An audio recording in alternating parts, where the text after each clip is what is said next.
Welcome to అభినవ భారత్. నేను Rafi. రైతులైతే urea కోసం చాలా ఇబ్బందులు పడుతున్నారు. మొన్న ఖరీఫ్ పంటలో చూసుకుంటే ఖరీఫ్ సీజన్లో చాలామంది రైతులైతే రోడ్ల మీద పడిగాపులు కాశారు యూరియా కోసం. అంతేకాకుండా వాళ్ళ లైన్లో పాస్బుక్లు పెట్టి చెప్పులు పెట్టి వాళ్ళు పక్కకు వచ్చి ఎండకు తట్టుకోలేక పక్కకు వచ్చి నిలబడే పరిస్థితి కూడా అక్కడ అయితే ఏర్పడింది. అంతేకాకుండా అక్కడ గొడవ చేయడం వల్ల యూరియా దక్కక పంటలు ఆగమైపోతున్నాయి అని చెప్పేసి వాళ్ళు గొడవ చేసిన సందర్భంలో అయితే పోలీసులకి వాళ్ళకి వాగ్దానం జరిగి పోలీసులు అయితే రైతులు కొట్టడం కూడా జరిగింది. అంటే ఇన్ని రకాలుగా ఇబ్బందులు అయితే రైతులు ఎదుర్కొంటున్నారు యూరియా కోసం. అయితే దీనికి సంబంధించి దీన్ని దృష్టిలో పెట్టుకొని తెలంగాణ ప్రభుత్వం అయితే ఒక కొత్త యాప్ను అయితే తీసుకురావాలని అయితే నిర్ణయించుకుంది. ఎవరైతే వ్యవసాయ శాఖ మంత్రిగా ఉన్నారో తుమ్మల నాగేశ్వరరావు, ఈయనైతే ఒక కొత్త యాప్ను అయితే రెడీ చేస్తున్నారు. అంటే దీనికి సంబంధించి అధికారులు ఎవరైతే ఉంటారో వ్యవసాయ శాఖకు సంబంధించిన అధికారులతో పాటు తుమ్మల నాగేశ్వరరావు మీటింగ్ ఏర్పాటు చేసి ఆ మీటింగ్లో అయితే ఒక కొత్త యాప్ని క్రియేట్ చేస్తున్నట్లు, అది 20వ తారీఖు టెస్ట్ చేస్తున్నట్లు కూడా ఆయన ప్రకటించారు. ఇది రబీ సీజన్ ఏదైతే ఉందో రబీ సీజన్లో అయితే దాన్ని అందుబాటులో తీసుకురానున్నట్లు అయితే చెప్పారు. అయితే దీనికి సంబంధించి చూసుకుంటే ఏదైతే డిసెంబర్ 20వ తారీఖు వీళ్ళు ప్రాజెక్ట్ ఏదైతే అంటే ఒక టెస్ట్ చేయడం కోసం అయితే కొన్ని ఏరియాల్లో తీసుకొచ్చి కొన్ని ఏరియాలో అయితే టెస్ట్ చేద్దామైతే వీళ్ళు నిర్ణయించుకున్నారు. అయితే దానికి సంబంధించి యాప్ ఎలా ఉంటుంది, ప్రాసెస్ ఎలా ఉంటుంది, యాప్లో లాగిన్ ఎలా అవ్వాలి, ఎలా బుక్ చేసుకోవాలి యూరియా, బుక్ చేసుకున్న తర్వాత ఎప్పుడు మనం అక్కడికి వెళ్ళాలి, ఎన్ని రోజుల్లో మనకి యూరియా ఇస్తారని అయితే తెలుసుకునే ప్రయత్నం చేద్దాం. చూడండి, ఇక్కడ ఏదైతే యాప్ క్రియేట్ చేస్తున్నారో ఈ యాప్ వచ్చేసి మనం ఓపెన్ చేయగానే మనకి 2 రకాల ఆప్షన్స్ అయితే కనిపిస్తాయి. ఒకటి వచ్చేసి రైతుల ఆప్షన్, ఇంకొకటి వచ్చేసి ఏదైతే వాళ్ళు డీలర్స్ ఉంటారో డీలర్ ఆప్షన్ అయితే ఉంటుంది. అంటే డీలర్ కూడా లాగిన్ అవ్వచ్చు, రైతులు కూడా లాగిన్ అవ్వచ్చు. అయితే మనం ఏదైతే రైతులకు సంబంధించి మాట్లాడుతున్నాం కాబట్టి రైతులు అయితే లాగిన్ అవ్వాల్సిన అవసరం అయితే ఉంటుంది. అంటే లాగిన్ ఎలా అవ్వాలంటే ఫోన్ నెంబర్ కొట్టాలి. ఫస్ట్ ఫోన్ నెంబర్ కొట్టిన తర్వాత మనకు ఒక ఓటీపీ వస్తుంది. ఆ ఓటీపీని ఎంటర్ చేసిన తర్వాత అయితే డీటెయిల్స్ వస్తాయి అనమాట. డీటెయిల్స్ ఏ జిల్లాకు సంబంధించిన వాళ్ళు మీరు అయితే అడగడం జరుగుతుంది. అక్కడ మీ జిల్లాను ఎంచుకున్న తర్వాత మండలం, తర్వాత ఏదైతే మీ గ్రామం ఉంది ఇవన్నీ డీటెయిల్స్ ఇచ్చిన తర్వాత మీకైతే ఒక ఆప్షన్ అయితే కనిపిస్తుంది. అక్కడ మీ పట్టా ఏదైతే పాస్బుక్ ఉంటుందో పాస్బుక్ నెంబర్ అయితే ఎంటర్ చేయాల్సిన అవసరం ఉంది. ఎందుకంటే ఎన్ని ఎకరాలకి ఎంత యూరియా ఇవ్వాలి అనేది ఆ యాప్లో ఆల్రెడీ ఉంటుంది. కాబట్టి మన యాప్లో ఏదైతే మనం ఈ నెంబర్ కొడతామో, ఏది పాస్బుక్ నెంబర్ కొడతామో ఇమీడియట్లీగా మన డీటెయిల్స్ అన్నీ అక్కడ వచ్చేసి మనకి ఏ డేట్ని బుక్ చేసుకోవాలి. అంటే దానికంటే ముందు ఏ డీలర్ మీ దగ్గరలో ఉన్న డీలర్, అంటే మీ ఏ డీలర్ దగ్గరికైనా కానీ ఆ యూరియాని పొందొచ్చు. మీ దగ్గరలో ఉన్న డీలర్ ఎవరైతే ఉన్నారో అవన్నీ కూడా అక్కడ మీకు షో చేస్తుంది, చూపిస్తూ ఉంటుంది.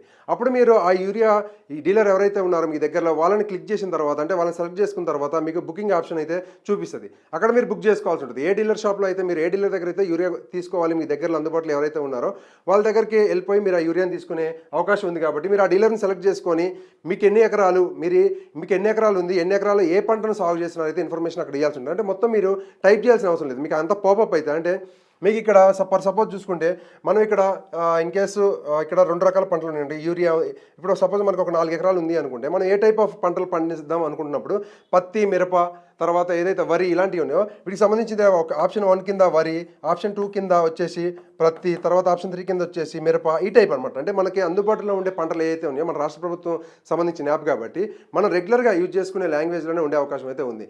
అయితే ఈ రకమైన పంటలు అయితే మనకి అందుబాటులోకి వస్తాయి. అప్పుడు మనం ఏ పంట అయితే మనకు కావాలి, సపోజ్ వరి అనుకుంటే వరి మీద క్లిక్ చేసిన తర్వాత నెక్స్ట్ ఆప్షన్ అయితే ఓకే బటన్ ఉంటుంది. ఓకే బటన్ కొట్టిన తర్వాత మనకైతే ఎన్ని బస్తాలు కావాలనే చూపిస్తుంది. అన్ని బస్తాలు మనం సెలెక్ట్ చేసుకున్న తర్వాత బుకింగ్ కన్ఫర్మ్ అని ఉంటుంది. బుకింగ్ కన్ఫర్మ్ చేసుకున్న తర్వాత మీకు ఒక ఐడి అయితే జనరేట్ అవుతుంది, బుకింగ్ ఐడి. ఆ ఐడి తీసుకుని అయితే మీరు ఏ డీలర్ దగ్గర అయితే మీరు బుక్ చేసుకున్నారో ఆ డీలర్ దగ్గరికి వెళ్ళాల్సిన అవసరం అయితే ఉంటుంది.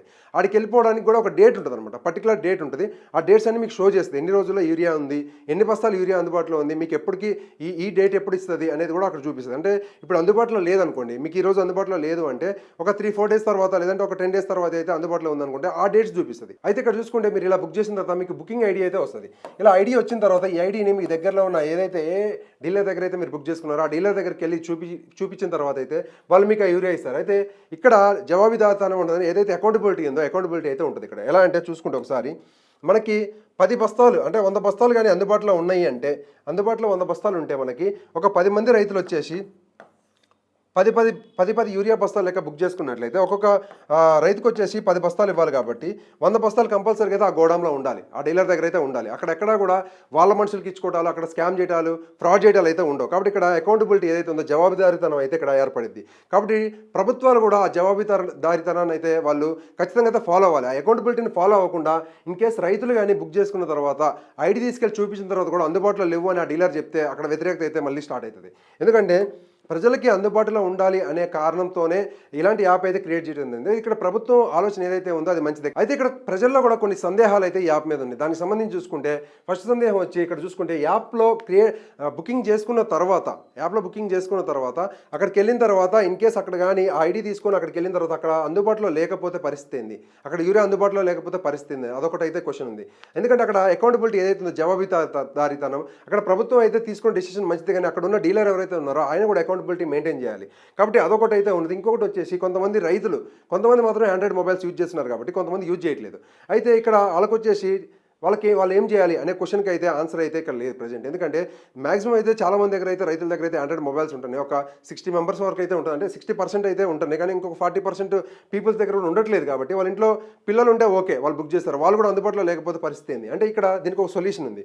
ఇప్పుడు ఏదైతే మీరు యాప్ క్రియేట్ చేస్తున్నారో, రాష్ట్ర ప్రభుత్వం ఏదైతే యాప్ క్రియేట్ చేస్తుందో దీనికి సంబంధించి లాగిన్స్ అనేవి ఒకటి కాకుండా 2 or 3 అయితే ఇవ్వాలి. ఎందుకంటే ఇప్పుడు గెస్ట్ లాగిన్స్ లాగైనా సరే 2-3 ఇవ్వటం వల్ల ఏమవుతుందంటే, ఇప్పుడు ఇన్ కేస్ నేనే ఉన్నా అంటే, నేనే అక్కడ ఒక రైతుని అనుకుంటే, నాకు కావాల్సిన యూరియా కోసం అయితే నేను ఒక లాగిన్ చేసుకున్న తర్వాత ఇంకొక 2-3 గెస్ట్ అకౌంట్ లాగా 2-3 వేరే వాళ్ళ అకౌంట్లు కూడా మీరు లాగిన్ అయ్యే విధంగా ఆప్షన్ ఇస్తా యాప్లో. నా ఇంటి పక్కన ఎవరైతే ఉన్నారో వాళ్ళు చదువుకోకపోయినా, లేదంటే వాళ్ళ ఇంట్లో ఎవరన్నా చదువుకున్న వాళ్ళు లేకపోయినా, అంటే పిల్లలు లేకపోయినా, ఆండ్రాయిడ్ ఫోన్ లేకపోయినా సరే వాళ్ళు లాగిన్ నా దాంట్లో చేసుకొని వాళ్ళకి బుక్ చేస్తా. అంటే ఈ విధమైన సొల్యూషన్స్ అయితే తీసుకురావాల్సిన అవసరం ఉంది. లేదు అంటే ఇప్పుడు ఒక్కటే లాగిన్ ఇచ్చినప్పుడు ఇంకో ఆండ్రాయిడ్ మొబైల్ లేకపోతే మళ్ళీ ఇది లాగౌట్ చేసి లాగిన్ చేయాలంటే కొంతమంది ఏంటంటే ఎందుకు చేయాలి నేను, మళ్ళీ నాకేమైనా ఎఫెక్ట్ అవుతుంది నా యాప్కి అని చెప్పేసి అక్కడ కొంతమంది అయితే ఆలోచించే అవకాశం ఉంది. కాబట్టి ఒక 2-3 లాగిన్స్ అయితే ఇస్తే బాగుంటుందని అయితే ప్రజలైతే కోరుకుంటున్నారు. అయితే ఈ విధంగా అయితే ఈ యాప్కి సంబంధించిన డీటెయిల్స్ అని అయితే ఈ విధంగా అంటే యూజ్ చేయడం ఈజీయే. కాకపోతే ఇంకొక విషయం ఏంటంటే ఇక్కడ తెలుగు లాంగ్వేజ్లో కూడా అయితే అక్కడ ఆప్షన్స్ ఇవ్వాలి. ఎందుకంటే యాప్ అనేది మనం చూసుకుంటే ఎక్కువగా అయితే ఇంగ్లీష్ లాంగ్వేజ్లో ఉంటాయి. కాబట్టి తెలుగు లాంగ్వేజ్ కూడా అందుబాటులో ఉంచితే, తెలుగు లాంగ్వేజ్ అందుబాటులో ఉంచి 2-3 లాగిన్స్ పెట్టడం ద్వారా అయితే ప్రజలైతే ఈజీగా యాక్సెస్ చేసుకోగలరు, ఈజీగా ఉపయోగించగలరు. కాబట్టి ప్రభుత్వం అయితే అదొకటైతే దృష్టిలో పెట్టుకొని ఈ యాప్ను అయితే క్రియేట్ చేయాల్సిన అవసరం ఉంది. అంతేకాకుండా ఇక్కడ ఏదైతే తుమ్మల నాగేశ్వరరావు రాష్ట్ర వ్యవసాయ శాఖ మంత్రి ఉన్నారో, తుమ్మల నాగేశ్వరరావు అలాగనే వాళ్ళ సంబంధించిన అధికారులు ఎవరైతే ఉన్నారో వీళ్ళందరూ కూడా రైతులకి ఎక్కువ యూరియా యూజ్ చేయడం వల్ల ఎలాంటి నష్టాలు ఉన్నాయని అయితే దాని మీద అవగాహన కల్పించాలని అయితే మంత్రి ఎవరైతే ఉన్నారో తుమ్మల నాగేశ్వరరావు అయితే అధికారులు ఆదేశించడం జరిగింది. అంతేకాకుండా అంటే ఇక్కడ చూసుకుంటే వ్యవసాయం మన పంట పండిన తర్వాత మనం అయితే దాన్ని తగలబెడుతూ ఉంటాం, అంటే కాలబెడుతూ ఉంటారు రైతులు. అయితే కాలబెట్టడం వల్ల పర్యావరణానికి ఎలాంటి నష్టం జరుగుతుంది, అంతేకాకుండా భూమి సాంద్రత కూడా ఎలా దెబ్బతింటుంది అనే విషయంపై కూడా మంత్రి అయితే తుమ్మల నాగేశ్వరరావు అయితే అధికారులకి అవగాహన కల్పించాలి ప్రజలకనే అధికారులకు అయితే ఆదేశించడం జరిగింది. అయితే ఇక్కడ యాప్ ఏదైతే క్రియేట్ చేశారో అంటే రైతులు ఇంటి దగ్గర నుంచే యూరియాని బుక్ చేసుకోవడం ద్వారా వాళ్ళు అక్కడ లైన్లో నిలబడకుండా డైరెక్ట్గా ఒక డేట్ అనేది వస్తుంది. కాబట్టి ఆ డేట్ ప్రకారం అయితే అక్కడికి వెళ్ళి తీసుకునే ఆప్షన్ ఉంది. కాబట్టి ఇదంతా ఓకే. దీన్ని అయితే ప్రభుత్వం ఏదైతే డిసిషన్ తీసుకుంది ఇదైతే మంచి పని అనే చెప్పుకోవచ్చు. కాకపోతే ఇక్కడ ఇంకో విషయం ఏంటంటే రైతులకి ఇంకొక మంచి విషయం ఏంటంటే, అంటే యూరియా ఎంత ఉంది, మన రాష్ట్రంలో ఎంత యూరియా ఉంది, మన డీలర్ దగ్గర ఎన్ని బస్తాలు ఉన్నాయి, మన రాష్ట్రంలో ఎన్ని ఉన్నాయి, మన జిల్లాలో ఎన్ని ఉన్నాయి అని తెలుసుకునే అవకాశం కూడా ఈ యాప్లో కల్పిస్తున్నారు. ఇది ఒక మంచి విషయం అని చెప్పుకోవచ్చు. ఈ విధంగా ఉంటే ఏంటంటే అకౌంటబిలిటీ పెరుగుతుంది ప్రభుత్వానికి కూడా, మనకి ఎంత యూరియా అవసరం ఉంది, ప్రభుత్వం ఎంత సప్లై చేస్తుంది అనేది కూడా తెలుస్తుంది. కాబట్టి ఈ ఆప్షన్స్ కూడా మీరు షో చేయాలి. షో చేయకుండా ఏదైతే 20వ తారీఖు ఇవన్నీ ఆప్షన్స్ చూసిన తర్వాత 20వ తారీఖు ఏదైతే వీళ్ళు టెస్ట్ చేద్దాం అనుకున్నారో ఆ టెస్ట్లో ప్రజలకు తెలిసిపోతుంది అన్ని ఇన్ఫర్మేషన్ అని చెప్పేసి ఎక్కడన్నా దాన్ని హైడ్ చేసే ప్రయత్నం అయితే చేయకుండా ఉంటే బాగుంటుందని అయితే భావిస్తున్నారు రైతులు. Thank you.